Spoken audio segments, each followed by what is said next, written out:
Bienvenue à tous. Afrique Presse, l'actualité en débat sur RFI et TV5 Monde. C'est avec Pierre Benoît de TV5 Monde, Fatimata Wan-Sagna de France 24 et puis Stéphanie Hartmann d'Africa numéro 1 pour une édition axée sur l'actualité électorale.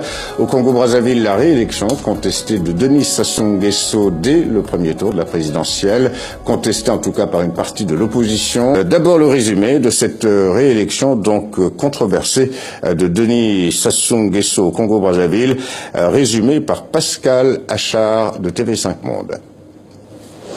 L'opposition placée devant le fait accompli. L'annonce officielle est tombée dans la nuit. Denis Sassou Nguesso reprend bien les rênes du pays avec plus de 60% de votes en sa faveur. Magie et fraude massive continuent de clamer les rivaux. Nous ne sommes pas dans une logique d'affrontement. Nous sommes dans une logique de contestation légale des résultats électoraux. Mais le camp de Guy Brice Parfait Colélas, arrivé deuxième avec plus de 15% des voix, veut rassurer. Pas d'épreuve de force ni de violence. Manière peut-être de calmer ses partisans échaudés. Dès le dépouillement dimanche, quelques heurts ont éclaté. La police a dû disperser plusieurs centaines de manifestants anti-Sassou Nguesso. Et depuis l'annonce des résultats partiels mardi, la tension est palpable dans le fief de l'opposition, quartier de Makelekele, quadrillé par les forces de l'ordre. Du côté des partisans de Denis Sassou Nguesso, l'ambiance est évidemment à la fête. Denis Sassou Nguesso, 32 ans, à la tête du Congo-Brazzaville, est reparti pour un tour, à la faveur d'un récent changement de constitution qui lui a permis de briguer ce nouveau mandat. Un coup d'État constitutionnel dénonce ses détracteurs. Le pays a voté dimanche dans l'isolement complet. Les autorités avaient ordonné la veille de couper toutes les communications pour raison de sûreté nationale. Voilà, donc Pierre Benoît, après s'être taillé sur mesure une nouvelle constitution, Denis Sassou Nguesso vient de franchir le dernier cap, donc pour rester au pouvoir. Il a été donc officiellement réélu, mais Jean-Marie Michel Mokoko, officiellement arrivé en 3e position, conteste les résultats. Il dénonce, je cite, un vote volé et appelle à se lever pour barrer la route donc à l'arbitraire.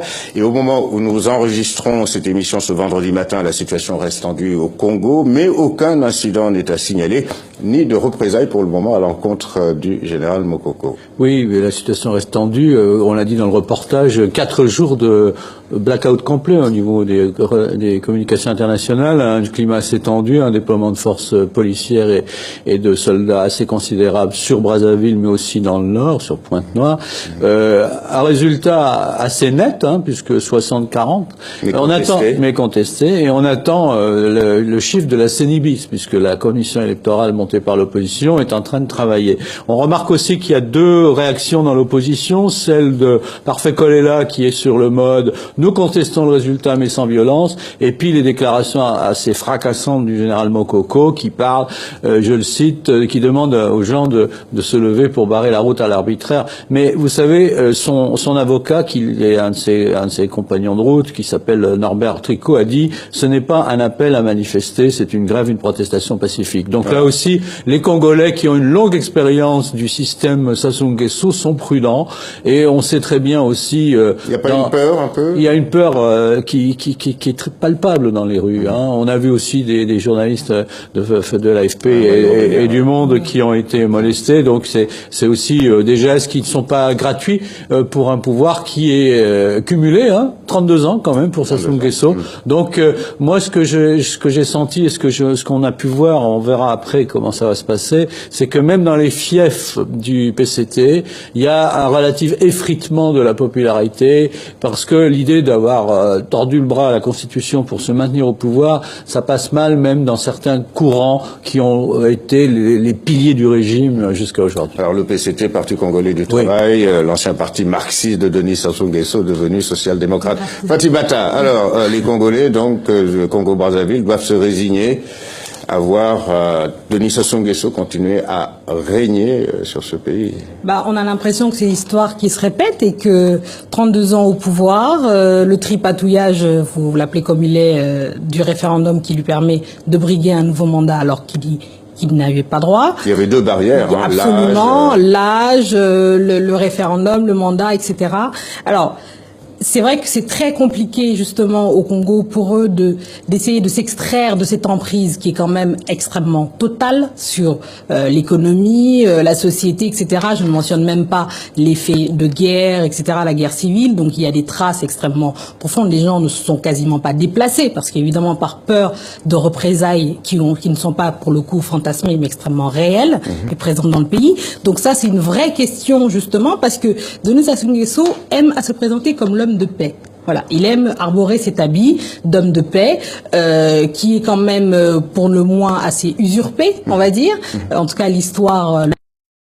Maintenant, la question. Il veut surtout faire oublier qu'il est arrivé par la force des armes. Oui, absolument, absolument. Et c'est ça l'ironie de l'histoire, d'ailleurs.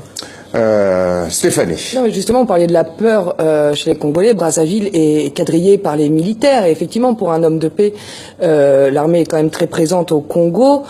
C'est un scénario qui se déroule, qu'on a vu. Donc, le premier acte était le dialogue de Sibiti, que l'opposition n'a pas été capable aussi d'empêcher. Absolument. Alors, pourquoi? Parce que l'opposition aussi n'enthousiasme pas les populations. Alors, sauf Jean-Marie Michel Mokoko, mais il est peut-être arrivé un peu tard aussi. Et puis, il faut voir que c'est aussi un ancien proche de Sassou Nguesso. Voilà. Oui, c'est un repenti quelque part. Tout à fait. En effet. Et puis, alors, se revenir sur les chiffres, effectivement, alors on ne sait plus quel crédit apporter à ces chiffres. On parle d'une victoire de 60% avec un taux de participation, je sais pas, 68%. Alors, on nous a sorti un taux de participation de 72% au référendum, alors que les bureaux de vote étaient clairement vides. Alors, et pour finir, effectivement, je pense que Denis Sassou Nguesso, sa popularité s'effrite, parce qu'en 2002, il était réélu avec 92%, voilà. 78% en 2009, et aujourd'hui, on a 60%. Alors, est-ce que peut-être on n'ose plus faire des scores soviétiques?